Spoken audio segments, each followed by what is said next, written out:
कि हो गई है पीर पर्वत सी पिघलनी चाहिए, हो गई है पीर पर्वत सी पिघलनी चाहिए, इस हिमालय से कोई गंगा निकलनी चाहिए, और सिर्फ हंगामा खड़ा करना मेरा मकसद नहीं, मेरी कोशिश है कि ये सूरत बदलनी चाहिए।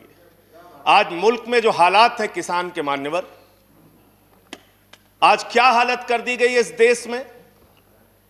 पिछले 76 दिनों से किसान आंदोलन पर है,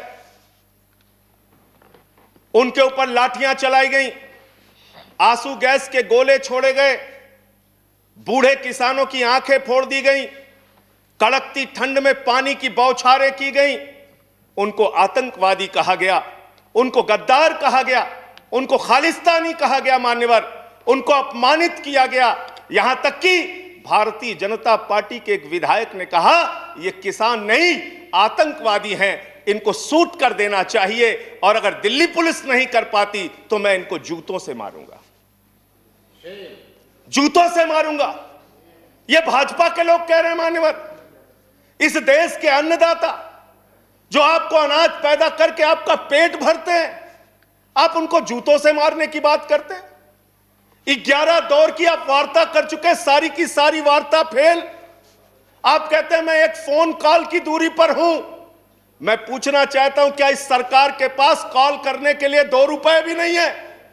अरे 2 रुपए नहीं है तो हम लोगों से ले लो, लेकिन कॉल कर लो किसानों को, कॉल कर लो किसानों को। उनकी पीड़ा चरम पर पहुंच चुकी है मान्यवर। 165 किसानों ने अब तक अपनी शहादत दी है।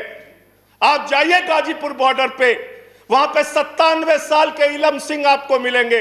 उनके 2 बेटे फौज में हैं, रो रो के कहते हैं मुझे इस उम्र में ऊपर उग्रवादी कहा जा रहा है, नक्सलवादी कहा जा रहा है। उनकी पीड़ा है मान्यवर। आप जाइए टीकरी बॉर्डर पे, आप जाइए सिंगू बॉर्डर पे, पीड़ा के साथ वो लोग कहते हैं शहीद आजम भगत सिंह के वंशजों को, शहीद लाला लाजपत राय के वंशजों को, जलियांवाला बाग कांड में शहादत देने वालों के वंशजों को आप खालिस्तानी कह रहे हैं, आतंकवादी कह रहे हैं, उनको अपमानित करने का काम कर रहे हैं।